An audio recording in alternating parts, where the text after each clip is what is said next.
જય શ્રી કૃષ્ણ મિત્રો, આજે આપણે ચૈત્ર મહિનામાં કરવામાં આવતા ઓખારણ વિશે જાણીશું. તેનો ટૂંકમાં સાર જાણીશું. ઓખાહરણ મહાકવિ પ્રેમાનંદે લખેલું છે. તેનો પરિચય મહાકવિ પ્રેમાનંદ કૃત ઓખાહરણની શરૂઆત ગણેશ સ્તુતિથી થાય છે અને ત્યાર પછી કુલ 93 કડવામાં કથા વહેંચાયેલી છે. ઓખાહરણ એ ગુજરાતી ભાષાના આખ્યાન સાહિત્યકાર પ્રકારમાં ગણાય છે. ઓખાહરણ એ ગુજરાતી ભાષાના આખ્યાન સાહિત્ય પ્રકારમાં ગણાય છે. આથી આ રચના પદ્ય રચના હોય છે.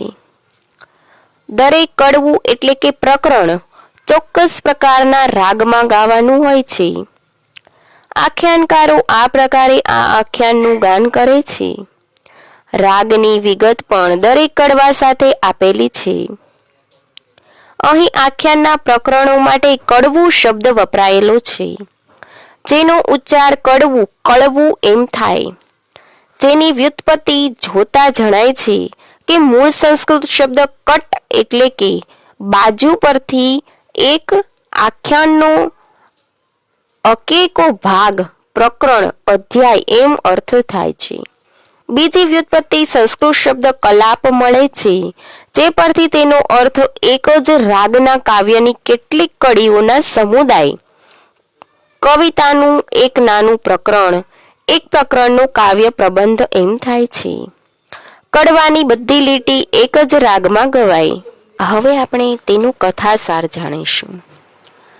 આ આખ્યાનનો સાર ટૂંકમાં જોઈએ તો દૈત્યરાજ બલિરાજાનું પુત્ર બાણાસુર તપ વડે મહાદેવને પ્રસન્ન કરી અને બળવાન બને છે તથા મહાદેવ તેને પુત્રવત સન્માન આપે છે. બળના મદમાં બાણાસુર સર્વલોકે હાહાકાર મચાવે છે અને અંતે તેની સામે લડવા વાળું કોઈ ન રહેતા સ્વયં મહાદેવને પોતાની સાથે લડવા આહ્વાન કરે છે. અંતે શિવ તેને વચન આપે છે કે હું નહીં પણ મારું સંતાન તારી લડવાની ઈચ્છા પૂર્ણ કરશે, પણ ત્યાં સુધી તું રાહ જો. ત્યાર પછી ગણેશના જન્મની પ્રસિદ્ધ કથાનો અહીં સમાવેશ થયો છે. ગણેશની સાથે જ પાર્વતી દ્વારા એક પુત્રી પણ ઉત્પન્ન કરાયાની અને જ્યારે શિવ તપ કરી ઘરે આવે છે ત્યારે ગણેશ સાથેના યુદ્ધ, શિરચ્છેદ અને પુત્રીનું ડરને કારણે છુપાઈ જવાની કથા છે. આ પુત્રી તે ઓખા, જેને પોતાના ભાઈની વહાર કરવાને બદલે ડરપોક બની છુપાઈ જવાની સજા રૂપે પાર્વતી દ્વારા દૈત્ય વંશમાં જન્મનો શાપ મળે છે. અંતે ઓખાની કાકલુદીથી પીગળી પાર્વતી તેને દૈત્ય કુળમાં જન્મ છતાં દેવકુમાર સાથે લગ્ન થવાના અને તપશ્ચાત પોતાના દ્વારા તેનું સ્વીકાર થવાના આશીર્વાદ આપે છે.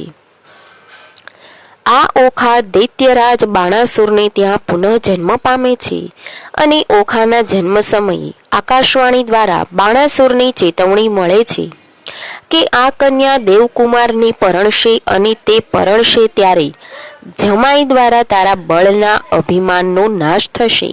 ઓખાને કદી પરણાવવી જ નહીં તેવા સંકલ્પ સાથે તેની પ્રધાનની કન્યા ચિત્રલેખા સાથે એક દંડિયા મહેલમાં સઘળી રાજસી સુખ સુવિધાઓ સાથે એકાંત વાસ આપી દેવામાં આવે છે. ઓખા યુવાનીમાં આવે છે. સ્વપ્નમાં પોતાના થનાર પતિનું દર્શન કરે છે. ચિત્રલેખા જે ચિત્રકલામાં પ્રવીણ છે, દેશ દેશાંતરના રાજકુમારોના ચિત્ર બનાવી ઓખાને બતાવે છે અને અંતે તે એ નક્કી થાય છે કે જે ભાવિ ભરતારના ઓખાએ સ્વપ્નમાં દર્શન કર્યા તે દ્વારિકાના રાજા શ્રી કૃષ્ણનો પૌત્ર અનિરુદ્ધ અને પછી સખી ચિત્રલેખા દ્વારિકા નગરી માહેથી રાજકુમાર અનિરુદ્ધનું ઊંઘમાં પોઢેલા અનિરુદ્ધનું અપહરણ કરે છે અને ઓખાને ઓરડે લાવે છે. ઓખા અનિરુદ્ધના છાનામાના લગ્ન થાય છે. જાણ થતા બાણાસુર કાળઝાળ બની અનિરુદ્ધ પર ત્રાટકે છે.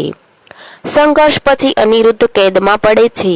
અનિરુદ્ધની વહારે કૃષ્ણ તો પોતાના ભક્ત બાણાસુરની વહારે શિવ આવે છે. શિવ અને કૃષ્ણના યુદ્ધની કથા છે. અંતે સૌ સારાવાના થાય છે. બાણાસુરનો મદ ભાંગે છે. કૃષ્ણ શિવ વચ્ચે સુલેહ થાય છે અને ઓખા અનિરુદ્ધ ગૃહ સંસાર માંડે છે. આ બધું કવિ પ્રેમાનંદની કાવ્યાત્મક આખ્યાન શૈલીમાં અહીં જોવા મળે છે. અને અંતે હરણ અપહરણ તો અનિરુદ્ધનું થયું. અહીં આપણે ઓખા હરણનો સાર ટૂંકમાં જાણ્યો. જય શ્રી કૃષ્ણ મિત્રો.